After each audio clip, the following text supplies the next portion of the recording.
Hello everyone, welcome to the 5th episode of If You're Like Me. I am so excited about this episode. I have a little video for you guys that didn't make it to As Seen On. I shot it for an episode and didn't make it on. It's a short little thing. It's a lot of fun. I'm going to show that on this episode. So stay tuned. I will see you on the other side of this intro.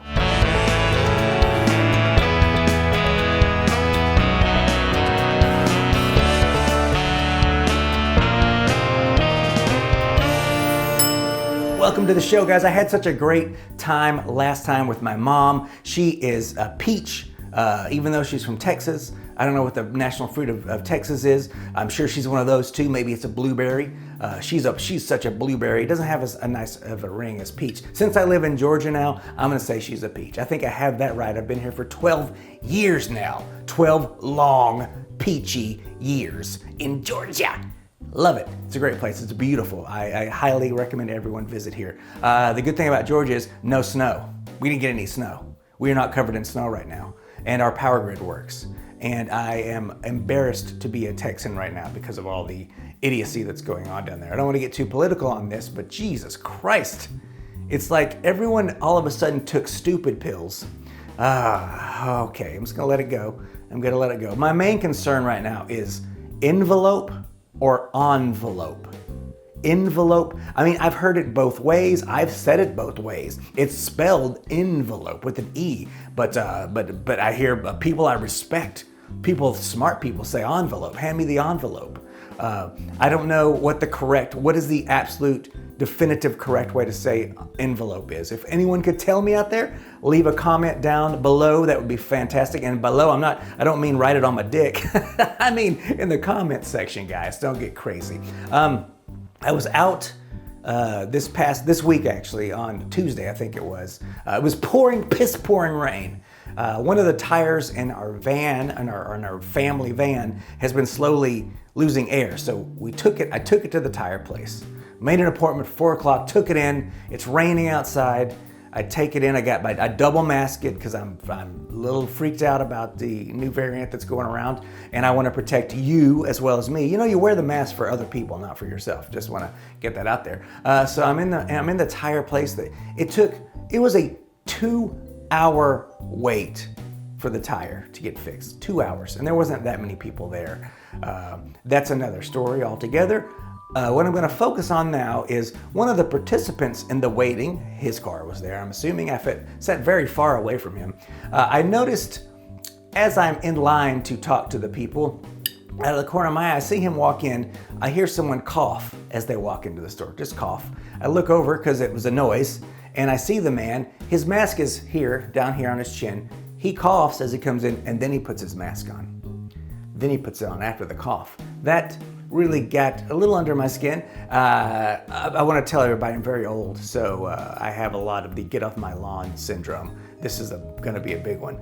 So I sat down to wait for my car, and I sat far away from this motherfucker. He's over there. I look up, the mask is down under his nose, under the nose.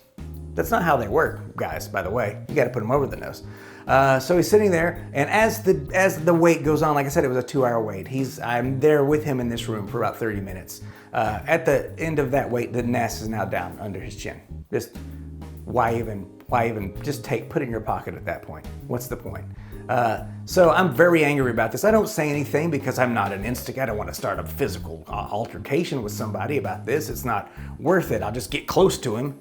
And I would beat the fuck out. I'm so strong and big. I'm not. I'm very small, and I don't condone violence. So he left, and I just stewed on it for a while. And I just wanted to say, just because you're sick of everything that we're doing, just because you're tired of having to wear a mask, having to socially distance, having to not go out, just because you're tired of it now, doesn't mean it's over. Okay? Does that make any sense to anybody? Are you just going around thinking, oh man, I sure am tired of all the smallest increments of things I have to do to protect myself and the well-being of everyone else out there. I'm sick of it at this point. It's a good thing too, because that must mean it's over. It's all over now because it's at the point where I'm sick of it. So, whoo, we dodged a bullet on that one. We are over the hump, guys. I'm sick of it. I'm going to stop doing this because my level of being sick of it means that it's over. We don't have to worry about it anymore. Don't worry, guys. I got this. I'm sick of it. It's over. We're done with the virus. I know it's super hard to breathe also through a very thin layer of porous material. I get it, guys. It's really difficult to breathe through that tiny layer of material. It must be hard for you guys. I feel for you. You know, it must be like you're going out and being choked out by a Kroger's plastic shopping bag every time you go out. Is that what it's like for you? It must be. I feel bad for you. I really do. And stop going to fucking bars and restaurants, you fucking morons. Are you idiot? Let me just think about this for a second. You think that this is how a virus works? You're sitting there having dinner in a restaurant in an enclosed thing with bad ventilation. Those restaurants don't spend a lot of money on ventilations. They just don't.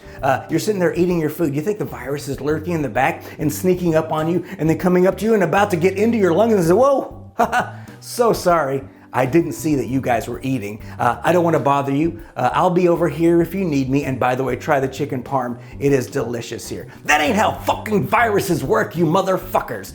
So stop going to do this. You want schools to reopen? Then stop going to Chili's on double margarita night. God, I know it's great though. Those marks there are fantastic. But you gotta fucking stamp that shit down. Now, I got a freaking news flash for everybody. Every fucking human in the world is sick of it. Everyone's sick of this. I'm sick of it. You're sick of it. That doesn't mean it's over, for one. And also, that doesn't mean you're special. Your problems aren't special. You have problems. We all have problems. Everybody's got problems right now. And yours aren't special just because you're tired of it, just because you're sick of it. Come on, guys. Think about this. You know what's doing this? Social media. It's turning us into all fucking zombies slowly, where we all think that our problems, our ideas, and thoughts are the only ideas and thoughts. That's what social media is doing to us, guys, and we should know that that is fucking wrong, because the only thoughts and opinions that matters are mine. And if you think that's wrong, then you're wrong. I'm the one that's right about everything. Me! So, anyway, just stop going to fucking restaurants. Everyone else, hold on. I'm getting off track here. I didn't want to go on a rant that long about that. I got it out of my system. I'm good. I feel good. I turned red. That's good. I've been wanting to say that for a long time. Guys, 2 more months, please. Just be kind to your fellow man, your fellow brother and sister out there. Take a modicum, an ounce of precaution. We can get through this, but we can't if you're all going to be fucking idiots out there. It's not hard. None of this is difficult. None of this is political. It's a virus. A virus doesn't vote for red or blue. A virus just wants to kill you. This virus is gonna look at all of us and see how stupid we all are, plant its fucking flag in the planet and be like, I dubbed this Coronavirusville, or Coronaville for short, which I'm sure is a subdivision of Margaritaville, and I'm sure Jimmy Buffett's coronavirus little tiny lawyers are gonna have a field day with that when they dub it Coronaville. That's another law show I'll watch probably on Netflix or Corona Netflix. I don't know what they're gonna start rebranding things when the virus does take over the world and kill us all, because we're all so stupid that we can't see outside of our little bubble to protect not only ourselves but our fellow man. Please, folks, be kind to each other out there. Wear a mask, stop fucking eating inside restaurants and bars, and just take an ounce of thought in your life. Just wake up and don't be stupid for a couple of hours a day. That's all I'm asking. 2 more months. We'll be done. But you guys gotta fucking take the mantle up. I know I'm probably preaching to the choir on this. I know that a lot of you out there are smart. There's a lot of smart people, a lot of people taking precautions, and God bless you. If you believe in God, Vishnu bless you, Buddha bless you.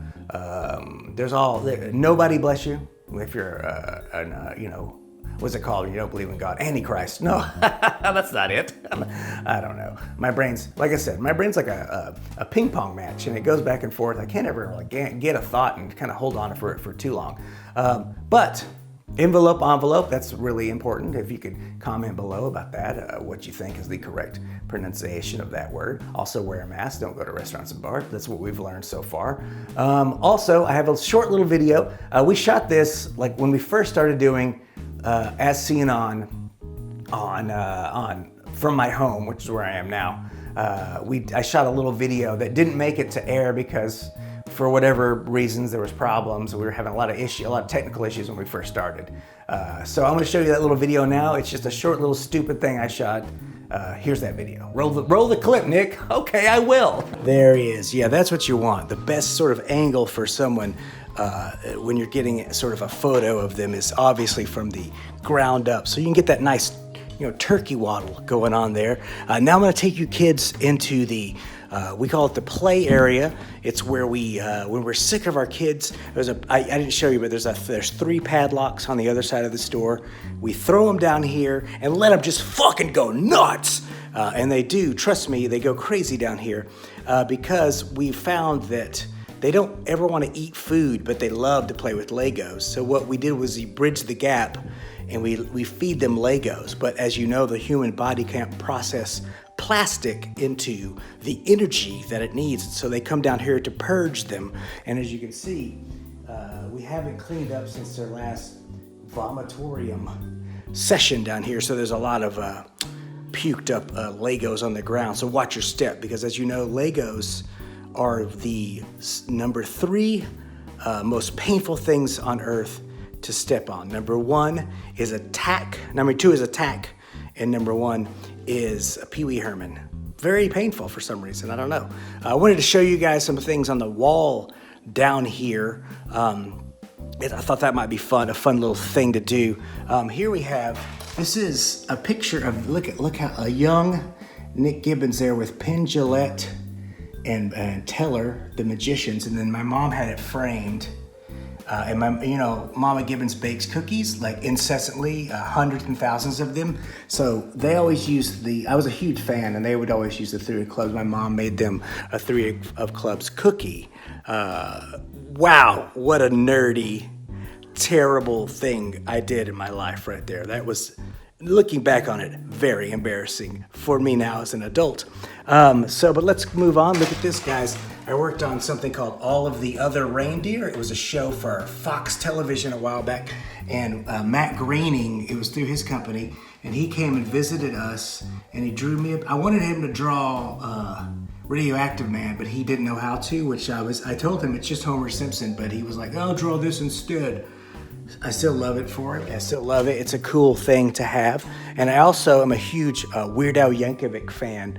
And so I worked on a show a long time ago for his kids show called Fat Man. It was a parody of Batman, and he was fat in it. And he sent me a picture because I was a huge fan. I said, I'm a huge fan of your work. And his company sent me a picture of little Weird Al, and he signed it. It says, hey, Nick. Hey, I don't know where the camera is on this thing. Oh, it says, hey, Nick, Weird Al Yankovic. So it's like yelling at me, hey, Nick, Weird Al Yankovic. It's sort of like a poem. It almost rhymes. And then also, I have this cell from The Simpsons. It's robot Richard Simmons, the episode where there was a robotic Richard Simmons. So that's, I love that thing. And then down here on the end, it's Aqua Rangers. Look that up, kids. Look that up. We had a big premiere for it back in Dallas with my buddy Derek. He made this little thing. It's online. You can watch it if you want. I don't know if I would if I were you. But anyway, that's this room. Let's go back to where the action is, all the stuff down here that you want to buy. That's in this room back here. Let's get back to the show. All right, that was the room behind me, the basement playroom for the kids. Anyway, I hope y'all enjoyed my screaming and yelling for a bit about something I've been wanting to get off my chest. Here's the bigger thing. I want you guys, if you have a question for me, please send it, put it in the comments below. You can DM me on Instagram and send it my way. Also, I think I'm going to do this. I'm making the announcement today. I forgot about this, but I'm gonna do it right now. If I didn't lose you on that wear a mask rant that I wrote up and tried to remember and did an okay job remembering most of it, but if that didn't lose a lot of viewers, then you're still with me. You're in for a long haul, so I'm gonna try this. I'm going to offer up a little package to give you guys. If you Venmo me, just Venmo me $20 and your address, $20 and your address, I will send you one a copy of my Fast Driver DVD that's got a bunch of my old short films on it. They all have commentary. There's some hidden things in there. It's a fun little DVD. If you have a DVD player, which a lot of you probably don't, but because we're all stream crazy now. So I'll send you a copy of that and a signed copy with your name on it. So send me your address and I'll look at the address and it probably will have your name, and then I'll sign it to you. A signed headshot of me from 15 years ago. How fun is that? It'll be like a time machine that you're getting in and going and looking at me 15 years ago. It's great. I'm not on Facebook anymore. You can't see pictures of me. You gotta look at real physical pictures. I'll send you those two things, $20, Venmo it to me. It's a steal at any price. So I'll put my Venmo info down below. I'm assuming I'll get 5 orders. That's what I'm gonna make the call. I'm gonna get 5 orders, which is fine. I'm not Bruce Willis after all. I mean, I wish. Anyway, so send me that. Send me t-shirts. I have some coming. I know for a fact there's 2 t-shirts in the mail from viewers on their way here to me. So I think the next show I will have a t-shirt that I'll wear from someone else, and I'll put their info down below when I do that video. It'll be great. I'm gonna see if I can get this to work. It's gonna be really messy and bumpy, the first one. I think I'm setting a schedule, so these will come out on Thursdays, and I think that next week I'm going to try and do a live call-in show. So if you could think of a question for me, I gotta figure out how I'm gonna make it work. I think it will be a Skype situation where you Skype into the show, and I will have the full right to say goodbye to you real quickly. If you're gonna get saucy, don't get too saucy. That's all I gotta say. And if I can figure out the live streaming shit with the camera, and it's a whole deal. I gotta figure it out. But I'm gonna do it for you guys. So please watch for that. Thanks for watching this episode. I wanna thank my mom for being on the last episode. That was a lot of fun. I hope you're enjoying it, and I will see y'all next time.